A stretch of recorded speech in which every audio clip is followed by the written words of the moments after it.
Hello! So today on TB Ivory, we're going to talk about executive dysfunction, otherwise known as dysexecutive function and executive dysfunction disorder. It's different. It can affect a lot of different disorders and stuff, like conduct disorder, depression, obsessive compulsive disorder, autism, a lot of learning disabilities, schizophrenia, fetal alcohol disorder, Alzheimer's, drug and alcohol addiction, depression, stress, sleep deprivation, and you guessed it, brain injury. So I'm going to be talking about executive dysfunction in its relation to brain injury. So executive dysfunction is linked to the frontal lobe, that's that bit, that is behind your forehead, and that's the brain's conductor. It links most of the things your brain is doing into one. So with brain injury, it's most common to have executive dysfunction if you've got a frontal lobe injury, but because it's the bit that is connected to most of everything else, if you have damage in other bits, it can then affect your frontal lobe functions and how your you can get executive dysfunction. Everyone is slightly different with how their executive dysfunction works, how they cope with it, and all of that. But I'm putting in some common ways to cope with different symptoms, which you're more than welcome to take on, pick apart, adapt to your life. But the most common coping thing is understanding. You can cope once you understand. So let's get on with the understanding. So to understand executive dysfunction, you've got to understand executive function, which, as far as I'm aware, is the bits that allow you to adult, like the bits that allow you to plan your day, to organise your meals, to pay your bills, react to the unexpected, these things. And in the neurotypical brain, these skills start off at the age of 2. You start learning these skills at the age of 2, but you don't become fully developed in them until you're in your 30s. Executive dysfunction is these skills not working. And the best example of how all these skills fit together and work together, I found on a Headway fun fact sheet about the executive dysfunction. So the planning and organising, if you're cooking a meal, you've got to get all your ingredients together, and everything has to be cooked around the same time. You've got to make sure that your food's all going to be warm at the same time. Planning and organising. Yeah, I've just said planning and organising, wow. Monitoring performance, watching that things are cooking, and what's that weird noise? Is the water bubbling over the pan? Being aware of what's happening and monitoring it, yeah. And then flexible thinking. If you notice something's cooking way too fast, you turn down the heat. If you notice something's supposed to be there cooking for 20 minutes but it's still pink, you leave it on for another 5. Multitasking. if you've got something that's supposed to be in the oven for 20 minutes, not just sitting around and watching it, going to do the laundry or whatever, and still remembering you have food on, even though you're not fully like, I'm just watching the food. And these skills require advanced brain functions, which can be very difficult to anyone who's slightly neurodiverse. Planning and motivation are difficult, like the lack of get up and go. It's important not to assume someone with executive dysfunction is lazy. It's difficult with someone with these issues to plan ahead and or realise the steps it takes to get something done. Like going, oh, yeah, that will take 5 minutes, that will take 5 minutes.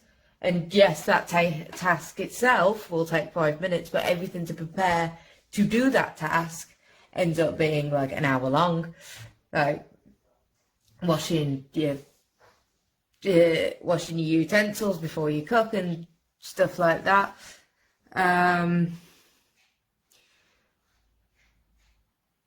It helps to like give someone more time to plan things.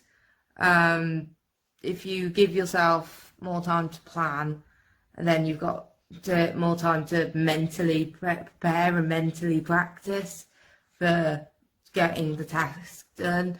Verbalizing your plan to someone as well can sort of be I actually have to do this. I've now said it out loud. It's not just a thought on the wind. It's something I actually have to do.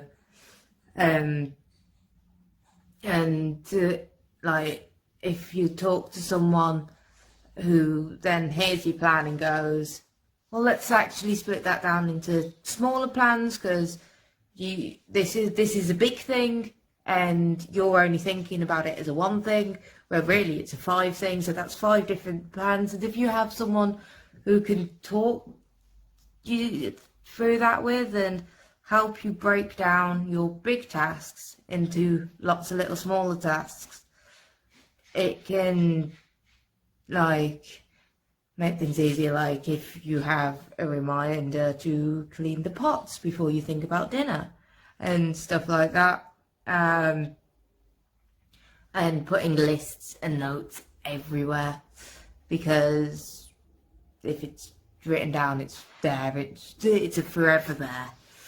So if you've got like different things around the house, like if you always forget to wipe your shoes before you come in, having a sign that says wipe your shoes is a reminder for yourself, not just for others.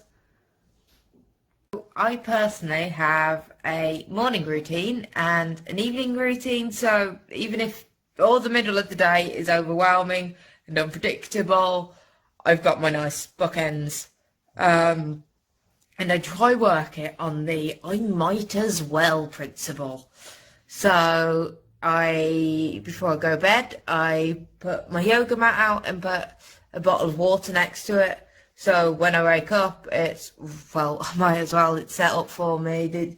The yoga DVD's on and everything's set up, so I can just do. And then after that, I put my clothes next to the shower before I go to bed. So in the morning, I'll go to get dressed and go, well, the shower's there, I might as well get in the shower. Then I'll get out of the shower, see my toothbrush and go, oh, I might as well brush my teeth. And then I'll see my face cream and go, oh, I might as well moisturise. So I try set things up so when I've done doing one thing, it's, oh, well, I might as well do the next thing because I've set it up so I have to, sort of. And this can still be difficult though, because if I can wake up in the morning and see the yoga mat and decide just to sit down there cross-legged for 20 minutes going "Bleh," and not actually getting the motivation to do things. But it's easier if I set it up so I can have if I do have the motivation, I can just continue. It can, like, even if I've got that get up and go and have started it, if one thing is out of place, it will send me off a bit. Like, I've had it before where I've done all my morning routine up to brushing my teeth and realised I didn't have any toothpaste left. And so instead of getting dressed and carrying on my morning routine and then going to buy toothpaste as soon as I was dressed, I was there, standing there for like, what? What do I do now? There's no toothpaste. What do I do now? And this stops the rest of the tasks from happening because it feels like there's a clunk in the chain and you can't move on to the next chain if this chain isn't complete. This is another part of executive dysfunction, which is poor problem solving. If something's in a plan, and not even if it goes wrong, if it just goes out of clink a slight bit, it can knock you. It can, like, my brain will just sit there going, ow, ow, ow, panic, panic, ow, panic, ow. And yeah, I can't react in the situation to things going wrong. So it can be helpful to stop this, is to pre-make backup plans. Like, if you've made yourself a plan A, why haven't you made yourself a plan B in case something's gone wrong, or a plan C? Like, for example, with the toothpaste scenario, I could have run out, I could have used some mouthwash, got ready, and then ran out to buy some toothpaste and not put my lipstick on, and then did my teeth after I came back, and then put my lipstick on. That could have been a plan B. And then it might even help to have a plan C. If it was a Sunday and none of the shops were open, I could phone a family member and go, oh, I've run out of toothpaste, can I borrow yours? So when things go wrong, it can cause emotional disturbance. That is like a magnifying glass on all your emotions. It's like, you can be really happy, and everyone gets this. So you can be happy, but you have a stray sad thought. But if you've got emotional disturbance, it can be, you will show you're really happy, and then suddenly you have that bad thought and you're crying, and to everyone else, that you suddenly come from smiling and laughing to being in complete tears, or in like shouting or frustrated within seconds, and that can confuse other people. CBT is said to help with the emotional control, cognitive behavioural therapy, and it's something you always have to work on to try keep a hold of stray emotions that you know shouldn't be there. And another thing that helps is surrounding yourself with other understanding people who know none of it you do intentionally, and they help deal with the emotion first rather than what's caused the emotion. Because once you're emotional, you can get very tunnel visioned, like mentally tunnel visioned, and this is part of rigid thinking, which is another effect of executive dysfunction, like being hard to pull away from one thought path and not being able to do the action equals consequence. If I touch the oven shelf without mitts, I will burn myself. That kind of thinking. The action versus confidence thing can affect social situations as well. Without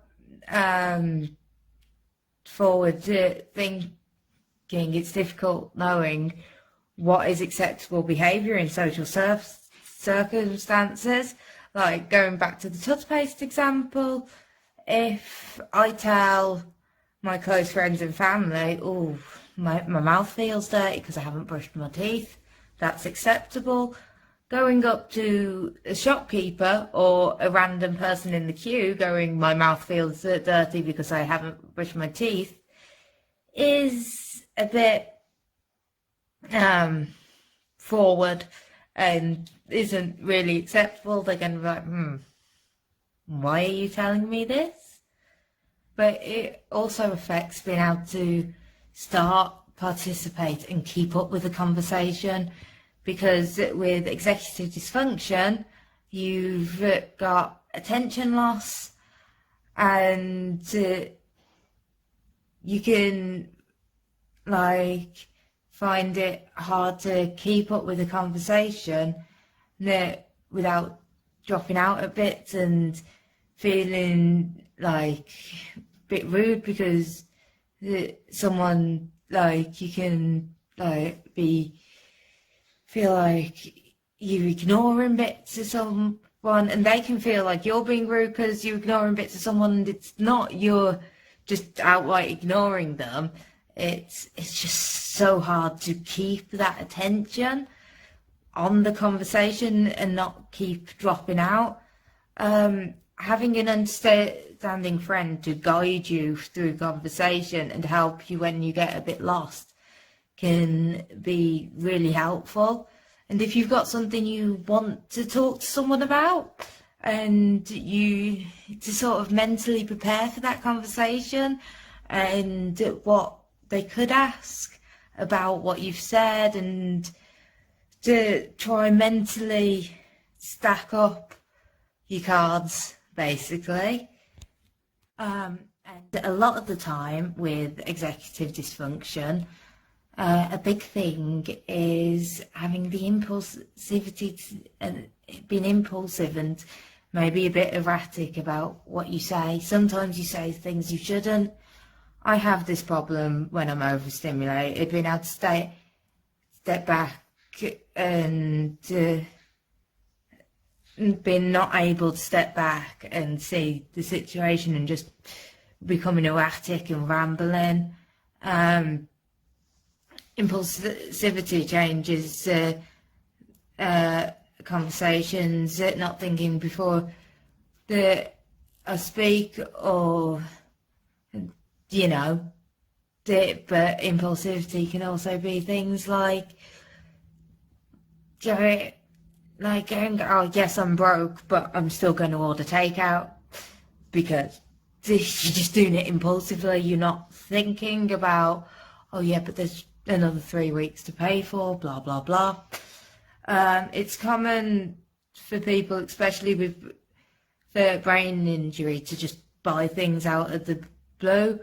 And some people do need family and professionals to look after their money, because they will go out and spend a few grand all at once without thinking.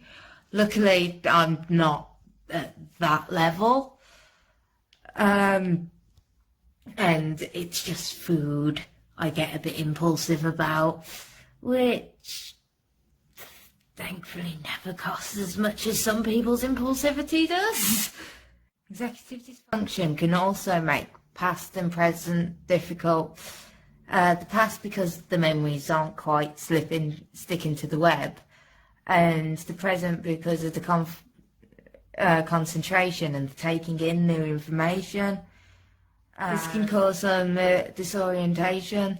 It's like you're playing a poker game with everyone, and everyone else is playing with normal cards, but you look down at your hands and you're playing with tarot cards, and you just can't see how this makes sense to everyone else, but you have no idea what's going on. It can affect working life as well. With brain injury, it can affect a lot of pre-brain injury relations. Suddenly you're not listening, or you're obsessing about something small and no one can see why. And it's harder to make new friends because it always seems like you're being a bit too direct or rushing in. You can't skip. It's like you're trying to skip the first few levels of building up relationships. You just run in and say something a bit too personal for people. Like telling a load of random strangers on the internet about or maybe problems with traumatic brain injuries. This is intentional behaviour by someone with executive dysfunction. It can seem antisocial or depressed or unmotivated or selfish or even aggressive to someone who's neurotypical. But that's why understanding is the key. If people don't understand, it can be easy for someone with executive dysfunction to get frustrated, exhausted, embarrassed, which can lead to them completely isolating themselves. So doing all this has helped me understand my mind a bit more, and researching all this has helped me understand my mind a bit more. I hope it's how you understand executive dysfunction a bit better. Actually, the best thing about this is I had all the hard work done about 4 days ago, and I've been going, oh yeah, I'll do the video, and it's a perfect symbolism of executive dysfunction, because I've done all the hard work, I've done the research, I'd written the script, blah blah blah blah blah, and it took me 4 days to go, oh yeah, I could sit down, look pretty and talk. But